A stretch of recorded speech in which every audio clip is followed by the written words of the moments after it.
দক্ষযজ্ঞে শিব শপথ নিয়ে যাওয়ার নিমন্ত্রণ পাননি, কারণ রাজা দক্ষের অমতে সতী ভব ঘুরে শিবকে বিবাহ করেছিলেন।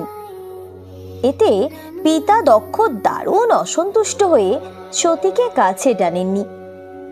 এদিকে নারদ মারফত সতী সব শুনে পিতার যজ্ঞে যাওয়ার জন্য ব্যাকুল হয়ে উঠলেন, কিন্তু শিব বিনা নিমন্ত্রণে সেখানে যাওয়া অনুচিত বলে সতীকে যেতে মত দিলেন না, কারণ অন্তর্যামী মহাদেব জানতেন দক্ষ তাকে এবং সতীকে অপমান করার জন্যই এমন যজ্ঞের আয়োজন করেছেন।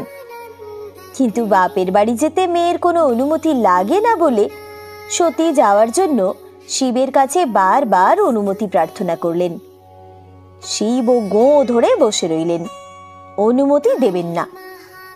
এতে সতী প্রথমে খানিকটা কাঁদলেন, তারপর দেবাদিদেব শঙ্করকে শায়েস্তা করার জন্য সমূর্তি ধারণ করলেন। শম্ভু দেখলেন কি বিপদ, কোথায় সতী?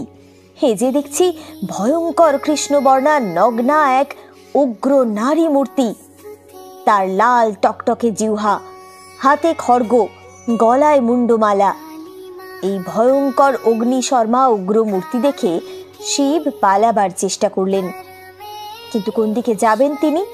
10 দিকে আলো করে 10টি নারী মূর্তি তার সম্মুখে দাঁড়িয়ে বিভিন্ন প্রকৃতিতে তাকে যেন টানছে। শিব লক্ষ্য করলেন তার সম্মুখে বিরাজ করছেন কালী, ঊর্ধ্বদেশে উগ্রতারা, দক্ষিণ দিকে ছিন্নমস্তা, বামে ভুবনেশ্বরী, পশ্চাতে শত্রুনাশিনী বগলা, অগ্নিকোণে বিধবারূপী ধূমাবতী, নৈরিত কোণে ত্রিপুরা সুন্দরী কমলা, বায়ু কোণে মাতঙ্গী, ঈশান কোণে অপরূপা ষোড়শী এবং সম্মুখে এগিয়ে আসছেন কথা বলার ভঙ্গিতে ভীমা ভৈরবী মূর্তি। শিব এ হেন কাণ্ড দেখে বাক্যহারা, ভীতি বিহ্বল চিত্তে জিজ্ঞাসা করলেন, আমার সতী গেল কোথায়? তোমরা সব কারা? সতী বললেন, আমি সতী 10 দিকে 10 মূর্তি ধারণ করেছি, এ সবই আমার এক একটি রূপ, তুমি ভয় পেও না।